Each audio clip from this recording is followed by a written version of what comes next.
Good afternoon. This is Mark Almera and my friend Archangel Michael. Starting what I want to call the Freitag Directive. I'm not going to give many more orders because orders to strangers within an aggregate of possible enemies will only backfire.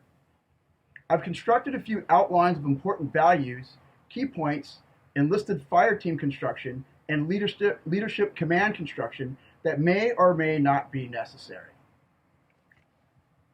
What's most important is the key virtues like honesty and trust. I'd rather focus on establishing first.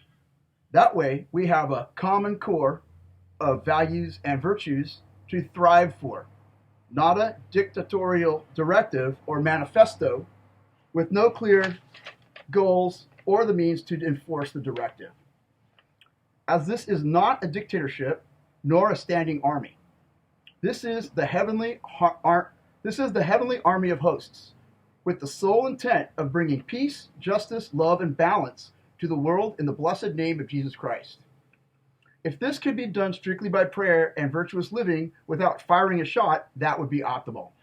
But our very real enemy, including people among us, are enemies of peace, love, balance, honesty, and trust for the very real New World Order dictatorship they serve knows not of these things. Our common core of values and virtues serves three objectives. One, to establish a code of honesty, trust, faith, integrity, and honor within our ranks to achieve high morale, dependability, reliability, functionality, unity, and drive. High morale in the military wins wars. A good attitude, happy to fight, happy to love, happy to establish peace, that wins wars. The second objective, we're establishing these core values so we can easily identify enemies in our midst who cannot display, share, nor experience honesty, trust, faith, integrity, and honor. They don't understand it. That's what we have different from them. That's what separates us from them. That's what separates honest people from distrustful people. The third objective, our ultimate goal as a Christ-following army of God is salvation through Jesus Christ for ourselves and then for all who have faith and love. Ultimately, this clearly would eliminate the idea of hell and in turn our enemies. But this is not possible. The enemy, the 7-nation, 10-kingdom, scarlet beast of mystery Babylon, which is the Antichrist system in Revelation 13, or the New World Order, needs committed, sold-out souls in order to exist and operate. So there are many of them who are lost and are not coming back. The bottom line, many have or will get the mark of the beast when the internet and online marketplace gets under one control mechanism and is closed down, with the 666 mark or microchip in the right hand or forehead necessary for internet access, credit cards, or international travel. These people will be called, on paper, owners, and we without the mark will be called slaves. But in reality, it will be the other way around. As we have seen in our lives, especially now, having full access only gets you on a list of endless denials, requiring more of your time and soul. So the owners, or winners, will be the real slaves, and we will be gathering in the forest and having beach bonfires as freemen and locals. Those who take Satan's mark for a life of convenience will gain neither, and will be condemned to eternity in the abyss. Those sold souls cannot be redeemed, and we can't kill them. They just must be neutralized and have their power and security taken away, and they are imprisoned and suspended. Suspended animation. In summary, our key virtues objection is threefold. One, establish common core values of honesty, trust, faith, integrity, and honor within our ranks, within our communities, within our movement. That's the one thing that we all have in common without any forced leadership or manifesto or anything. We will have those 5 virtues in common. Every single one of our soldiers will. Every single one of our children will.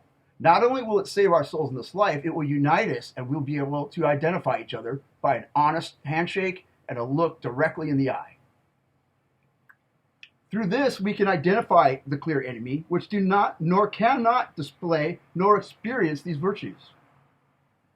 Conversion of ourselves into followers of Jesus Christ and have the kingdom of heaven born in us. We convert ourselves into followers of Jesus Christ and have the kingdom of heaven born in us. We are also to convert, listen carefully, we are also to convert lightly committed enemies of God. I call them doubters. We convert them into God-fearing, people-loving allies. This will eliminate many enemies and even give us good intelligence into how the game is played. Conversion for anybody requires faith, patience, trust, and community. Don't convert a doubter on your own. It's too dangerous, as you can be underconverted.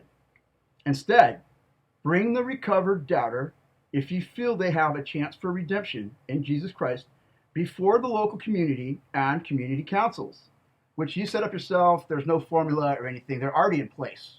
That's why I knew they were there. Take interviews, take an assessment, look honestly at this person if they have a chance to be redeemed, to become an honest person. Hold them accountable, invest in them, let them show that they're responsible. If they can pass these tests, we need those guys. Those are our guys. Those are the guys we're aiming for, because that's frontline warriors. Our goal is to identify, isolate, and suspend all true the hardcore enemies of God and humankind for all eternity. We can do this without killing nor crimes against our oppressors. And that's the hard part. This is a psychological and spiritual war of hearts, minds, and spirit. We call it PSYOP, psychological operations. I'm a PSYOP agent. I have been for 3 years.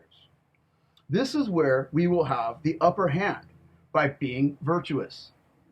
It is an extremely powerful weapon that instantly banded and forged our militia in California, in the general US of A, and probably overseas. I felt it and noticed it immediately. I had no idea it would be such a quick reaction where everybody snapped to. It was beautiful. And again, why do we do this? Because they don't have virtues. They don't have real weapons.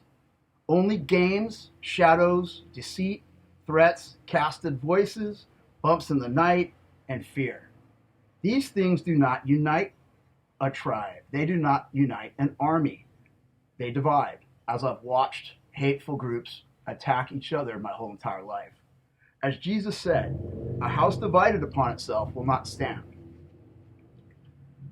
They have no common values, only a desperate chase for games, money, status, and power. This is why we won already. And as of this day, we are victorious already. It's because who we are and who we are growing into. We are growing into the ever victorious army of heaven. The virtues we build upon are the house built on rock, as Jesus also said in the Bible. The house of the enemy, or Lucifer, Satan, the Illuminati, the shadow people, the deceivers, the witches, and the New World Order is built upon the ever slipping, ever falling, ever crumbling, untrustworthy house built on sand. Jesus also said that. They've already lost because they've chose to build their foundation on sand, while we've taken our time and built our foundation on rock. They've already lost. And to God and his army, that's us, we have eternal victory. Welcome to paradise. Semper Fidelis.